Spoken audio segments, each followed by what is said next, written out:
శ్రీ రేణుక ఎల్లమ్మ తల్లి జ్యోతిష్యాలయం ముఖం లేదా ఫోటో చూసి జ్యోతిష్యం చెప్పబడును. వ్యాపారం, చదువు, ఉద్యోగం, పిల్లల్లో జ్ఞాపక శక్తి, రాజకీయం, ప్రేమ, పెళ్లి, సంతానం, భార్యాభర్తల మధ్య గొడవలు, కుటుంబ సమస్యలు, ఆరోగ్య సమస్యలు, ప్రమోషన్, విదేశీ ప్రయాణం, లక్ష్మీ శాంతి, మనశ్శాంతి, భూ వివాదాలు, కోర్టు సమస్యలు, ఆర్థిక ఇబ్బందులు, కళ్యాణ దోషం, భయం, చేతబడి నివారణ, నరదృష్టి, నాగదోషం, చెడు దోషాలకు 100% పరిష్కారం చూపబడును. స్త్రీ పురుష వశీకరణ 100% గ్యారంటీ. కోయా గురూజీ లక్ష్మణరాజు గారు. Cell number 9466923012. నమ్మకంతో ఒకసారి కాల్ చేయండి, మీకే తెలుస్తుంది. ఓం శ్రీ మాత్రే నమః. ఛానల్లోకి స్వాగతం అండి. ఎవరు నమ్మినా నమ్మకపోయినా తులారాశి వారి జీవితంలో జరుగుతున్నది ఇదే. పితృరుణ శాపం వల్ల మీ జీవితంలో ఇబ్బందులు చోటు చేసుకుంటున్నాయి. మీరు ప్రారంభించే ప్రతి పనిలో సక్సెస్ అనేది మీకు కలగడానికి ఆలస్యం అవుతుంది.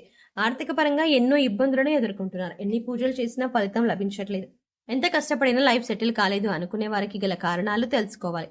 అసలు పితృరుణ శాపం అంటే ఏంటి? పితృరుణ శాపం అనేది మీకు ఏ విధంగా కలిగింది? పితృరుణ శాపం ప్రభావం మీపై ఎంతవరకు ఉంది? పితృరుణ శాపం నుంచి సులభంగా బయటపడేయడానికి మీరు చేసుకోవాల్సిన పరిహారాలు ఏమిటి, ఏ విధంగా చేయాలి, ఎప్పుడు చేయాలి అనే విషయాలను ఈ వీడియోలో వివరంగా తెలుసుకుందాం. కానీ అంతకంటే ముందుగా మీరు కనుక మన ఛానల్ని ఇప్పటి వరకు సబ్స్క్రైబ్ చేసుకోకపోతే సబ్స్క్రైబ్ చేసుకొని పక్కనే వచ్చిన బెల్ ఐకాన్ నొక్కి ఆల్ సెలెక్ట్ చేసుకుంటే మేము ఇలాంటి వీడియోస్ అప్లోడ్ చేయగానే ముందుగా మీకు నోటిఫికేషన్ వస్తుంది. వీడియో ఎక్కడా కూడా స్కిప్ చేయకుండా చూడండి. అప్పుడే మేము ఏం చెప్తున్నాం మీకు పూర్తిగా అర్థమవుతుంది. ఈ సంవత్సరం సెప్టెంబర్ 18వ తేదీ నుంచి అక్టోబర్ 3వ తారీఖు వరకు పితృపక్షాలు నిర్వహించబడతాయి. పితృదోషాలతో బాధపడే వారికి ఇది ఒక చక్కటి అవకాశంగా చెప్పుకోవచ్చు. పితృదోషాలతో బాధపడేవారు పితృపక్షాలలో పితృ కార్యాలు కనుక సక్రమంగా నిర్వహించినట్లయితే పితృదేవతల శాపం నుంచి సులువుగా బయటపడవచ్చు. ముందుగా తులారాశి వారి ప్రవర్తన గురించి చూసుకున్నట్లయితే తులారాశికి చెందిన పురుషులు దృఢ సంకల్పంతో కార్యాచరణ శక్తి కలిగి ఉంటారు. అనుకున్నది సాధించే వరకు నిద్రపోని మనస్తత్వం కలవారే ఉంటారు. వీరు అందరినీ ప్రేమించే మనస్తత్వం కలిగి, అందాన్ని ఆరాధించే హృదయం కలిగి సంగీతాన్ని ఆస్వాదిస్తారు. అయితే తులారాశి వారు ఏ స్థాయిలో ప్రేమిస్తున్నారో అదే స్థాయిలో ఎదుటి వ్యక్తి నుంచి కూడా ప్రేమను ఆశిస్తారు. ఈ గుణం వల్ల మీరు ఫలితాల కోసం ఎంతకాలమైనా ఎదురు చూస్తారు. ఎలాంటి చికాకులైనా ఎదుర్కొంటారు. తులారాశి వారిని కష్టాలు భయపెట్టినా కిందికి పడదోయవు. అదృష్టానికి దగ్గరగా జీవితం నడుస్తుంది. విలాసవంతమైన జీవితం గడుపుతారు. ప్రారంభ జీవితానికి తర్వాత జీవితానికి సంబంధం ఉండదు. వివాహానంతర జీవితం బాగుంటుంది. తులారాశి వారు ఆనందంగా జీవిస్తారు. వీరు అందమైన కళాత్మకమైనటువంటి వస్తువులు సేకరించుట అనే అభిరుచి కలిగి ఉంటారు. దాని కొరకు ఎంతో ధన వ్యయం చేస్తారు. మంచి వస్త్రధారణ చేసుకోవడం అంటే వీరికి చాలా ఇష్టం. మంచి రుచికరమైనటువంటి ఆహారం తీసుకోవాలని అనుకుంటూ ఉంటారు. వీరు ఏ పని అందు అలసట చెందుగా ఓపికతో కష్టపడి పనిచేసే మనస్తత్వం కలవారు. సాధారణంగా తులారాశి వారు సహనం ఎప్పటికీ కోల్పోరు. తులారాశి వారికి కోపం ఎంతో త్వరగా వస్తుంది మరియు వచ్చిన కోపం తగ్గటం చాలా కష్టం. తులారాశి వారు దృఢమైనటువంటి నిర్ణయాలు తీసుకుంటారు. దానివల్ల మొండితనం పెరిగి నష్టం చేకూరుతుంది. కాబట్టి వీరు మొండి పట్టుదలను విడవాలి. తులారాశి వారు ప్రేమకు లొంగిపోతారు. తులారాశికి చెందిన స్త్రీల విషయానికి వస్తే దృఢ సంకల్పం, గుణగణాలతో అపూర్వమైన శక్తియుక్తులను కలిగి ఉంటారు. అనుకున్న పనిని సాధించే వరకు తమ ప్రయత్నాలని కొనసాగిస్తూనే ఉంటారు. సంగీతం, సౌందర్యాలంటే తులారాశి స్త్రీలకు అత్యంత ప్రీతిపాత్రం. మొండితనం, స్థిరమైన స్వభావాలు వీళ్ళు ప్రస్ఫుటంగా కనిపిస్తాయి. అయితే తులారాశి స్త్రీలకు కోపం చాలా త్వరగా వస్తుంది. అయితే ఆ కోపం ఎంతో సేపు కొనసాగదు. దాని నుంచి చాలా వేగంగానే బయటపడి ఆ విషయాన్ని అంతటితో మర్చిపోతారు. ఇక ఇప్పుడు ఎన్ని పూజలు చేసినా ఎందుకు ఫలించట్లేదు, అలాగే లైఫ్ ఎందుకు సెటిల్ కావట్లేదు అని బాధపడే వారికి దానికి గల కారణం తెలుసుకుందాం. అలాగే ఈ శాపం అంటే ఏంటి, దాని నుంచి ఎలా బయటపడాలి అనే అంశాలను కూడా వివరంగా తెలుసుకుందాం. కుటుంబ సభ్యులు తమ పూర్వీకులను, వృద్ధులను చూసుకోవడంలో విఫలమైనందుకు మరియు తమని తాము రక్షించుకోవడానికి విడిచిపెట్టినందుకు, వార్షిక ఆచారాలు అంటే సంవత్సరికం, పితృకార్యాలు వంటి ప్రాథమిక అవసరాలు వంటి వాటికి కట్టుబడి ఉండటంతో విఫలమైతే కూడా ఈ పితృరుణ శాపాలు తగులుతాయి. ఇక తులారాశి వారికి పితృరుణ శాపం కారణంగా ప్రతి విషయంలోనూ ఆటంకాలు ఏర్పడతాయి. మీరు ఒక పనిని ప్రారంభించారంటే ఆ పని అనేది ముందుకు వెళ్ళదు. ఏదో ఒక సమస్య అనేది విజృంభిస్తుంది. వ్యక్తిగత మరియు సామాజిక జీవితంలో ప్రతికూల వాతావరణం మరియు చిన్న విషయాలపై వాదనలు జరుగుతూ ఉంటాయి. నిరంతరం అనారోగ్యం కారణంగా వ్యక్తి ఆర్థిక అలాగే శారీరక సమస్యలను ఎదుర్కొంటారు. అంతేకాకుండా కుటుంబంలో ఆత్మహత్యలు, ప్రమాదాలు వంటి అసహజ మరణాలు కూడా సంభవిస్తాయి. ఎక్కువ కాలం కుటుంబంలో ఏదైనా శుభకార్యాలు నిర్వహించేందుకు ఆటంకాలు ఎదురవుతాయి. అంతులేని పేదరికం తులారాశి వారికి సంభవిస్తుంది. ఉద్యోగ విషయంలో నిర్ణయాలు తీసుకోవాలనుకున్నారనుకోండి, నిర్ణయం దగ్గరే ఆగిపోతుంది. కానీ అది ఆచరణలో పెట్టడం జరగదు. ఉద్యోగంలో ప్రమోషన్ వస్తుందని గట్టిగా నమ్మకంతో ఉంటారు.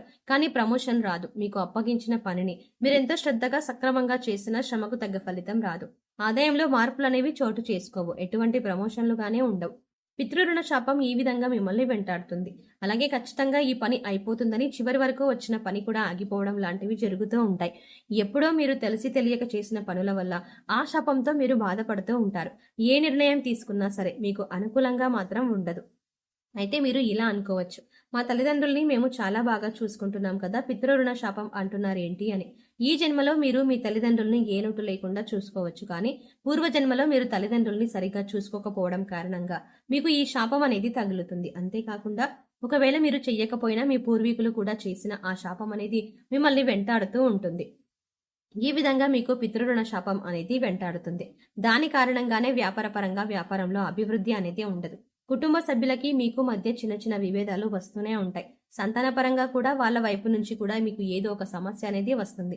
అలాగే వారు కూడా మిమ్మల్ని చిన్న చూపు చూడడం, మీతో అసభ్యంగా ప్రవర్తించడం చేస్తూ ఉంటారు. ఉద్యోగ ప్రయత్నాలు చేస్తున్న వారికి ఉద్యోగం అవకాశం రాక బాధపడుతూ ఉంటారు. ఆర్థిక పరంగా ఎన్నో ఇబ్బందులు ఎదుర్కొంటారు. ఒక సమస్య తర్వాత ఇంకో సమస్య, ఇంకో సమస్య తర్వాత ఇంకో సమస్య, ఇలా సమస్యల మీద సమస్యలు వస్తూనే ఉంటాయి. దాన్ని అధిగమించడం ఎలాగో మీకు తెలియక సతమతమైపోతూ ఉంటారు. విద్యార్థులకు చదవడానికి కష్టంగా ఉంటుంది. ఎంత ప్రయత్నించినా వారు ఉత్తీర్ణులు అవ్వలేరు. వివాహ సంబంధాలు ఎన్నో వస్తాయి. ఓకే చేద్దాం అనేసరికి మళ్ళీ తిరిగి వెళ్ళిపోతాయి. రాజకీయ నాయకులకు పదవి వచ్చినట్టు వస్తుంది, కానీ వెనువెంటే చేజారిపోతుంది. ఇలా ప్రతి విషయంలోనూ ఏదో ఒక అడ్డంకి వస్తూనే ఉంటుంది. దీనికి పరిష్కారం ఏమిటి అని మీరు పరిపర విధాలుగా ఆలోచిస్తూ ఉంటారు. మీరు జీవితంలో ముందుకు వెళ్ళడానికి పితృరుణ శాపం అనేది అనుకూలించదు.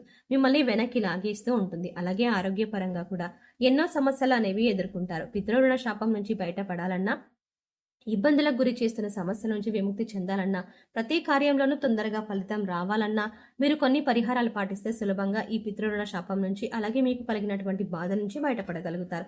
గత జన్మలో చేసిన పాపాల కారణంగా మరియు మీ పూర్వీకులు చేసిన కర్మల ఫలితంగా మిమ్మల్ని శాపాలు అనేవి వెంటాడుతూ ఉంటాయి. అటువంటి శాపాల నుంచి మిమ్మల్ని బయటపడేయడానికి కొన్ని పరిహారాలు అవేంటంటే, ప్రతి అమావాస్య రోజు బ్రాహ్మణులకు మనస్ఫూర్తిగా ఎటువంటి కల్మషం లేకుండా మాకు డబ్బు అయిపోతుంది అని బాధపడకుండా భోజనాలు పెట్టండి. పేదలకు కానీ వృద్ధులకు కానీ వీలైనంత సహాయం చేయండి. డబ్బు రూపంలో కావచ్చు, వస్తువు రూపంలో కావచ్చు, ఆహారం రూపంలో కావచ్చు, మీ ఇష్టం. వాళ్ళకి మీ సహాయాన్ని మాత్రం ముఖ్యంగా అందించండి. వాళ్లకు ఆహారం, బట్టలు, దుప్పట్లు దానం చేయండి. అలాగే మర్రి చెట్టుకు క్రమం తప్పకుండా నీరును పోయండి. మర్రి చెట్టు ఎక్కడున్నా సరే, మీ సమీపంలో ఉన్నా సరే, మీకు దూరంగా ఉన్నా సరే, ఎక్కడున్నా సరే అక్కడికి ప్రతిరోజు వెళ్ళి మర్రి చెట్టుకు నీళ్లు పోయండి.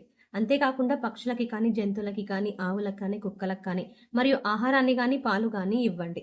అలాగే దేవి కాళికా స్తోత్ర మంత్రాలను భక్తి శ్రద్ధలతో ఉదయాన్నే స్నానం చేసి, దీపారాధన చేసి, పూజా మందిరంలో కూర్చొని ఇలా దేవి కాళికా స్తోత్ర మంత్రాన్ని జపించడం ద్వారా మిమ్మల్ని వెంటాడుతున్న శాపాలు ఏవైతే ఉన్నాయో వాటి నుండి బయటపడగలుగుతారు. అలాగే రోజు ఉదయాన్నే సూర్యునికి నీటిలో నువ్వులను కలిపి ఆ నీళ్లను సూర్య భగవానుడికి సమర్పిస్తూ గాయత్రి మంత్రాన్ని భక్తి శ్రద్ధలతో చదవండి.